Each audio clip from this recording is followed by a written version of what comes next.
हमारा सवाल था कि तमाम अनुभवी लोगों की फेरिस्त होने के बावजूद भी नए नवेलों को मौका देने की तैयारी है।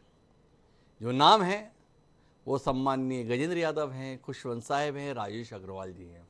क्षेत्रीय संतुलन की बात करें, जातिगत संतुलन की बात करें, सामाजिक संतुलन की बात करें, इनमें तमाम वरिष्ठ चेहरे होते हुए भी नाम ये निकल कर आए।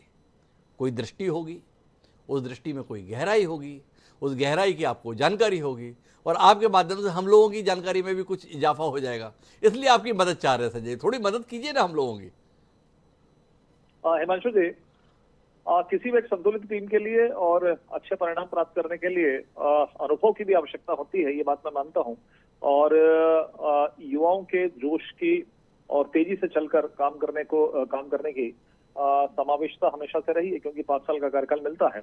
और आपने देखा, पहले भी ये चर्चा थी जब सरकार बनी थी तो कि केवल नए चेहरे आएंगे, पुराने चेहरे आएंगे, लेकिन आपने देखा उस मंत्रिमंडल में भी पुराने चेहरों का समावेश था और नए लोगों का भी समावेश था। तो ये कह सकते हैं कि अधिकतम यही रहेगा कि पुराने अनुभव तो हैं ही और नए लोगों का समावेश होगा। लेकिन अभी जो इतनी चर्चाएं हो चुकी है, तो मुझे कहने में कहीं गुरेज नहीं है।